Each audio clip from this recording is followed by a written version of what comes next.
Hello everybody. So I thought I would do a video on doing a little better introduction about art journals, whether it's ones that are completely handmade from scratch or ones that are made from repurposed books. So this isn't a video about how to make an art journal. It's more to just kind of introduce you a little bit more to art journals and give you some ideas of how I go about using them and the different variety of books that I have used over the years for my art journals.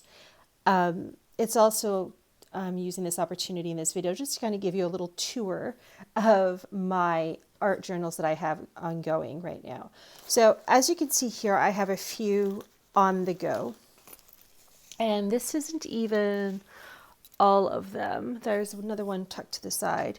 But in any case, I will just kind of dive right in because I don't want this to be a super long video, but I did want to kind of give you a little tour and briefing about art journals and the different types you can use. Now, and I know I've touched about this briefly before in another video, but I've never actually, I don't think anyway, given an actual, tour of a flip through of my art journals. So just to share briefly, I have been using art journals for quite a few years, pretty much since the beginning of my journey as an artist. Now, I know at times I used artist and creative interchangeably, but if I had to be more specific, I've been an artist for 6 years, going on 7 years, and I've been a creative person all of my life, right from way back in, I think, grade 1, I don't know, whenever, it was years ago. So, and I'm 51, so just to put that into perspective, when I say many years, I mean many years. And the reason I separate the two, because there's being creative and being artistic, right?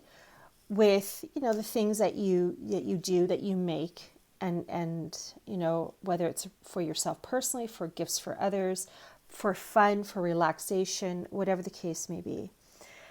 An artist, when I started defining myself as an artist, for me, and I'm not saying this has to be the way for everybody, but for me, the defining moment when I decided to call myself an artist is when I started putting more focus and becoming more focused in being creative, in doing art. And I started studying more with how to do, for example, my area of study or my area of focus was faces, specifically female faces. And I classify my art as figurative abstract. So it's not realistic, it's abstract, but it's figurative abstract. So that's why when I say for myself that I have been an artist for 6, 7 years, that's what I mean. It was a turning point for me when I decided for myself I wanted to focus solely on art for myself and doing this as a means of expressing myself to the world, sharing it to the world, but also obviously as doing it full time. So to go back to what I was originally saying, as I've been using art journals for during that length of time. And art journals was where I learned how to draw. I've done sketches before of birds and, whatnot, but never where I was, with such intent. So I was learning from scratch, and I'm a self-taught artist when it comes to drawing faces and everything. So let me zoom over to this art journal here. Having said all that, this is a dollar store art journal that I bought years ago. And so it was cheap and expensive, a couple of bucks. And I just decorated the front with washi tape. So this is about 6, 7 years old. And this is not the very first art journal I started using. It's probably the second one, and I didn't get very far with it. And there's a mix of my early years mixed in with a few years later in it. And again, most of the book is not even used, as you can see. But just to give you an idea of where I kind of started from. These were my original drawings, paintings of female faces in the early years when I was still trying to find my creative voice. And I was, learning and figuring things out and trying out different looks from, different variety of places and other artists that I've seen. So at the time, I felt scared to draw and paint straight on the paper here. So what I would do is I would rip the paper out of the book, do it separately, and then if I liked the drawing, then I would glue it in here or tape it in here. And that's why you see these separate papers glued onto other papers, because I was afraid of messing up the book, which now I know, zooming ahead years later, is absolutely ridiculous. But that's how I was. So I was trying to not only learn how to draw faces and find my own look, but I was, so hard on myself on on perfectionism. So these are, and again, right from the beginning, I was using mixed media.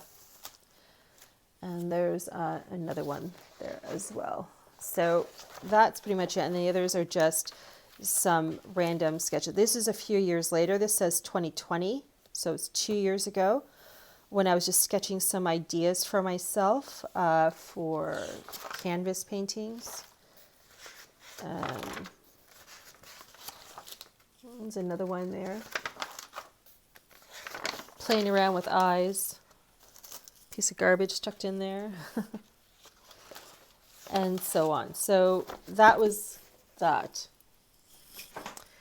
Now, another form of art journaling that I have, tuck this aside here, is this little one. This was one I purchased last year. Again, it's a dollar store book. So my point of saying where I'm getting it from is that you do not have to spend a lot of money to start your own little art journal, okay? This is literally a little cheap dollar store book. It has lined pages in it. And my original intent for buying this book was not to use it as an art journal. It was just to have a little notebook in my purse. But I ended up using it as an art journal because I thought, why not? If I do some collage in it, then I will be able to, do some more, painting and that kind of thing. What originally started me using this as a art journal, pages are sticking together, is, let me see if I can find it. Oh, maybe I can't. There was a page in here originally. Let's see. There it is. I was at a park one day with my husband and my youngest child, and they went for a walk and I stayed behind with the picnic stuff. And all I had was a pen and this notebook. And this is before I even had the intent of using this as an art journal. So I thought, you know what, I'm just going to do a quick sketch with a pen. So I did. I did a quick sketch with a pen. The stenciling and all the other stuff came in afterwards. But from that, it inspired me to just use this as an art journal. So it can get popped into my purse and taken with me, or I can just, if I want something quick and simple here at my paint table, then I can just do that and do some collage on it and just do some very simple art journaling. As you can see here, I've just done some backgrounds, and then there's some collage prepped pages here ready to go. Here I did some written journaling with an eye, and that's pretty much it and all I've done. And then I just reinforced the front. But again, these pages are falling apart because it is a cheap little book, but I'm okay with that. It doesn't matter to me. I can just keep them tucked in. I can put an elastic around it, and there you go. It's good to go. Okay, so that's one of them. Then there was this other book, which if you had seen a previous video, and I'm not sure which video it was, so I can't tell you which video it was, but you may have seen it where I kind of shared a bit about this book. This book, again, was bought for another intent. I had another intention for this book, but I ended up turning it into an art journal. And again, this art journal book started years ago. So there's older art in it, going back a few years ago. And then, of course, there's my recent art. And there's no rhyme or reason, so it's not going in order from oldest to most recent. It's kind of scattered everywhere. So when I open this book, this is a recent painting from this year. Okay, so I did some stenciling, and I made it very grungy, which I really, really love. And as you can see here, I like to incorporate, fabrics and all that sort of thing, and other different kinds of papers. There's another one here. And another one. Oh, sorry, pages are sticking. There's that one there. This is just background, playing around. That one's just a very recent. And this one is still not done, but I've been sharing some photos and I think a video of it. And then we go into older work. So again, this is very early years. When I first started drawing faces, I was intimidated by two eyes and drawing two eyes. I could never get them right. So I came up with the clever idea of just doing half a face and then having the hair draped over the other half. And I thought, wow, I'm so clever. I can get away with this. But you can only do so many faces with one eye and the other half covered with hair. And I thought, okay, Tina, come on, you can do better than this. So I made myself be patient and sit down and trying to, get the other eye and doing a whole complete face. And even then, my perfectionism was getting in the way, and I was like ruling, using a ruler and measuring the original eye I did one eye, and then I would measure it. Okay, it's this long and this wide, and it's there on the face. So then I would measure the exact same thing on the other side. And then I got tracing paper and would trace. I was giving myself a headache. And I finally had to have a really good talk with myself and say, let go of the perfectionism. This is an art journal. Who cares? So, yes. And this older stuff was really very much about just a period of time I was going through. So if the faces look a little sad to you, that is why. It was a sad period in my life. There's just some background there. And as you can see, the faces are simple, and I was just playing around with different looks, and I copy and pasted some other stuff in here. This is from 2018.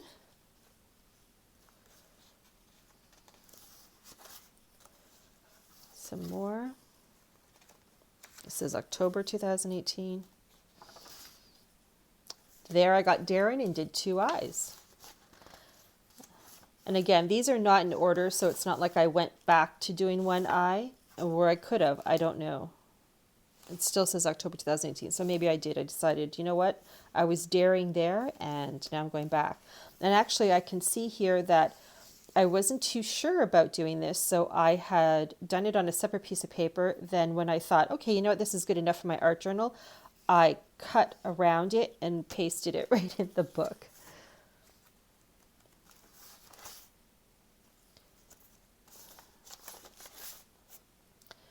This one, I think I was trying something. Again, this is from that time period of 2018, and it wasn't working, and it just was getting all really bad. And I intentionally keep this in here, and I wrote, ugly art is okay. And this is a reminder to let go of perfectionism, let go of the need and desire to do pretty art in here.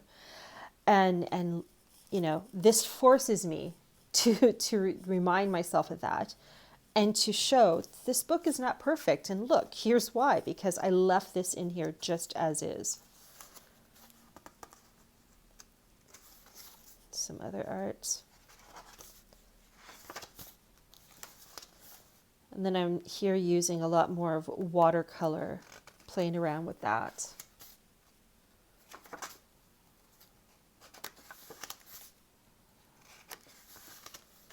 And that's pretty much it. I'm just randomly gluing things on papers.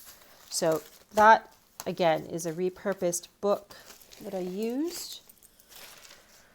This is a handmade journal that I made myself. So the front cover is hand painted by me. Everything is hand sewn. that I've done. And these are always fun to do, and I love doing it because I use a variety types of, different variety of papers, where when you use a repurposed book, you have the same type of paper throughout the whole book. And a handmade art journal, when you make them yourself, or when I make them, I use a variety of different papers. So I could have printer paper, I could have garbage bags, brown paper garbage bags, note paper, all sorts of things. It's different sizes. Here's some brown paper bag. Little tag. Again, this is just to give you an idea of the what's the word? I can't think of the word. I'm having a brain freeze right now. There's so much opportunity. There's so much, the word escapes me. There's no limits. There's unlimited possibilities in an art journal, whether it's a repurposed one or a handmade one. Even with a repurposed one, you can create pages of different sizes just by ripping some of the pages into smaller pieces in your in a repurposed book. So they don't all have to be the same size of paper, and leaving the pages the same size as what came with the book. This one here, and I just glued a paper bag to open it up like that. Some there. That was going all wonky. I was just trying out my charcoal blocks and seeing what they did, and they reacted with the matte medium I was using. There's some wax paper or parchment paper in here. I have watercolor paper. There's a piece of my old paint rag I just put in there. More of that watercolor paper. Like music sheets. Some note paper, lined paper. Some of these pages stick, and I don't care. It's fine. It's an art journal. And there you go. So there's that. And then, of course, you've seen me working in this one. It's one of the pages I can't show you. I haven't gotten very far in this book, but there's one of the pages I cannot show you because it's our October monthly theme, and it's completed in here, so I don't want to spoil the surprise of the finished painting, so I'm not going to show you that, but these are just some of the art pieces I did, and that is the finished. I can't show you. This is one I recently did. And this is what I'm talking about. So all the pages are obviously in the same, like they are in a book. And I ripped it.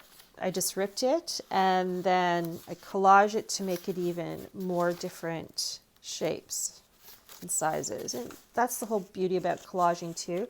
If you allow the papers to go past the original page size, it creates all these different shapes and lengths of your pages. So I've already prepped this page, and it's ready to go for whenever I want to use it. Okay. So that's it for that, and the spine is all falling apart and everything. It's a really old book, and I'm perfectly fine with that. It's not supposed to be perfect. And again, it invites imperfectionism. It reminds you, or at least it reminds me, to let go of expectations, let go of the need to be perfect, and that this is just a place to have fun, play, and explore. Oh, actually, one more art journal I do want to show you quickly. This is one I just started using. I was at a thrift store the other day, and I found this book, Greek Composition. And the date on it says 1903. So I love this book when I saw it, so I decided to buy it. It was only a couple of dollars. And I decided to use it just for sketching. So I'm not going to paint on it. I'm just going to use graphite, charcoal, maybe some oil pastel on here, but it literally is just going to be for sketching. The pages already are falling apart in this, which is perfectly fine. I added some matte medium to it to just kind of protect the charcoal that's on here. But yeah, I'm just going to use this for sketching, and I love it that I can just take it, close it up, put an elastic on it, and off it goes with my pencil case of my sketching pencils. And I can pop that in my purse or a bag or a backpack, and off I go with it. And I don't need to worry about not having all of my art supplies with me because this is just for sketching. And I love that because it's just getting back to the basics, this is what I used to do in high school, a pencil or a pen, and I would just sketch, just like I showed you with this, right? Where's that drawing? Where I literally would just use what I had, which was a pen and a notebook, and I just sketched. And it's a reminder to sometimes you just need to keep it simple without clogging your creativity with all the stuff. Stuff is beautiful. I love the stuff, but sometimes it's good to go back and just eliminate the stuff and just get yourself a pencil and a paper and yourself, and that's all you need. So anyway, that's what I wanted to show you. There's my little tour of my art journals. So I hope that gave you some idea of the possibilities. And I haven't even been able to share, and I haven't been able to dive into myself of all the unlimited possibilities that are available to you as an artist, as a creator or creative soul, in being able to express yourself in a journal. So that's it. And I hope you enjoyed this video, and I certainly enjoyed sharing my art journals, which are very personal to me. I enjoyed sharing them with you, and I hope that this inspires you to open up a book or an art journal of your own and just dive in, even if all you have on your hand is a pencil. Take care.